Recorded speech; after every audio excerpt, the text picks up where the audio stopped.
നമസ്കാരം പ്രിയമുള്ളവരെ, എല്ലാവർക്കും ഒരിക്കൽ കൂടി എൻ മീഡിയയിലേക്ക് ഹാർദമായ സ്വാഗതം. ഫലസ്തീൻ്റെ വിമോചന പോരാട്ടങ്ങളുടെ നാൾവഴികളിൽ ഏറ്റവും ദുഃഖകരമായ സംഭവങ്ങളാണ് ഈ അടുത്ത ദിവസങ്ങൾ നടന്നത്.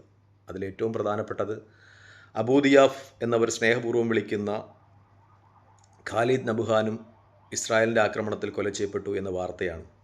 അദ്ദേഹത്തെ ഈ പോരാട്ട വഴികളെ വ്യത്യസ്തനാക്കുന്നത് അദ്ദേഹം നടത്തിയ സായുധ പോരാട്ടങ്ങളായിരുന്നില്ല, മറിച്ച് 2023 നവംബർ 23 അദ്ദേഹത്തിൻ്റെ കുടുംബം താമസിച്ചിരുന്ന ദുരിതാശ്വാസ ക്യാമ്പ് ഇസ്രായേലി സൈനികർ ബോംബാക്രമണത്തിൽ തകർക്കുകയുണ്ടായി. അതിൽ മരണപ്പെട്ടു പോയ അദ്ദേഹത്തിൻ്റെ 2 പേരക്കുട്ടികൾ, 3 വയസ്സുകാരി റീമയും 5 വയസ്സുകാരൻ താരിഖും, അവരുടെ മൃതശരീരങ്ങൾ കെട്ടിപ്പിടിച്ചുകൊണ്ട് അവർ മരിച്ചുപോയ യാഥാർത്ഥ്യം അംഗീകരിക്കുവാൻ കഴിയാതെ ഇസ്രായേൽ ബോംബിട്ട് ചിന്ന ഭിന്നമാക്കിയ അവരുടെ മൃതശരീരങ്ങൾ കെട്ടിപ്പിടിച്ചുകൊണ്ട് അവരെ തുരുതുരാ ഉമ്മവയ്ക്കുന്ന അദ്ദേഹത്തിൻ്റെ ചിത്രം, ഖാലിദ് നബുഹാൻ്റെ ചിത്രം നമ്മൾ കണ്ണുനീരണിഞ്ഞ് ഈറനണിഞ്ഞ് കണ്ടുനിന്നതാണ്. ലോകം വളരെ വികാരവായ്പോടുകൂടി വികാര തീവ്രതയോടുകൂടി പൊട്ടിക്കരഞ്ഞുകൊണ്ടാണ് ആ ചിത്രം സ്വീകരിച്ചിട്ടുള്ളത്. ലോകമാധ്യമങ്ങളൊക്കെ വളരെ വികാരാധീനമായ ചിത്രം ഏറ്റുവാങ്ങുകയായിരുന്നു.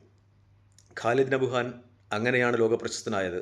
തൻ്റെ പറക്കമുറ്റുന്നതിന് മുമ്പ് ഇസ്രായേലിൻ്റെ സയനിസ്റ്റ് ഭീകരത അപഹരിച്ച തൻ്റെ 2 പേരക്കുട്ടികളുടെ മരണം, ആ യാഥാർത്ഥ്യം അംഗീകരിക്കുവാൻ കഴിയാതെ ആ പേരക്കുട്ടികളെ കെട്ടിപ്പിടിച്ച് പൊട്ടിക്കരയുന്ന, അവരുടെ ചോര നിറഞ്ഞ ശരീരത്തിൽ തുരുതുരി ഉമ്മവയ്ക്കുന്ന ആ വയോവൃദ്ധൻ, ആ മുത്തച്ഛനും ആ കുട്ടികളും അങ്ങനെ ലോകത്തിൻ്റെ വേദനയായി മാറുകയായിരുന്നു. പിന്നീടുള്ള അദ്ദേഹത്തിൻ്റെ ജീവിതം ഇസ്രായേലി സയനിസ്റ്റ് ആക്രമണങ്ങളിൽ കൊല ചെയ്യപ്പെടുന്ന ആളുകളുടെ, അനാദരമാക്കപ്പെടുന്ന കുട്ടികളുടെ അടുത്ത് സ്നേഹസമ്മാനങ്ങളുമായി എത്തിയായിരുന്നു. അവർക്ക് മധുരപലഹാരങ്ങളും ബലൂണുകളുമായി എത്തുന്ന അദ്ദേഹത്തിൻ്റെ ചിത്രം മാധ്യമങ്ങൾ വളരെ പ്രാധാന്യത്തോടു തന്നെ പ്രസിദ്ധീകരിച്ചിരുന്നു. അദ്ദേഹമാണ് ഇന്നലെ ഇസ്രായേലിൻ്റെ വ്യോമാക്രമണത്തിൽ കൊല ചെയ്യപ്പെടുന്നത്.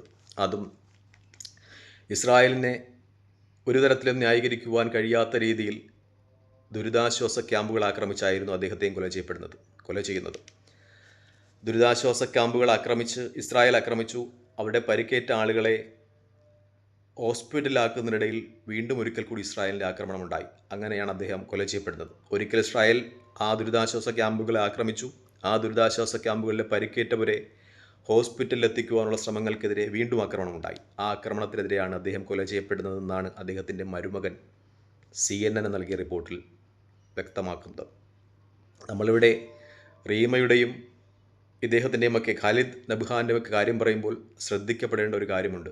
ഈ കുട്ടികൾ മരിക്കപ്പെട്ടത് ഒരു യുദ്ധ മുഖത്തുമല്ലായിരുന്നു, മറിച്ച് പറക്കമുറ്റുന്നതിന് മുമ്പ്, സ്വപ്നം കാണുന്നതിന് മുമ്പ്, ഈ ലോകത്തെ ഗതിവിഗതികൾ അറിയുന്നതിന് മുമ്പ് ദുരിതാശ്വാസ ക്യാമ്പിൽ കഴിയുമ്പോഴാണ് ഇസ്രായേലിൻ്റെ വ്യോമാക്രമണം, ഇസ്രായേലിൻ്റെ കരാള ഹസ്തങ്ങൾ ആ കുട്ടികളുടെ ജീവൻ അപഹരിച്ച് കടന്നു പോകുന്നത്.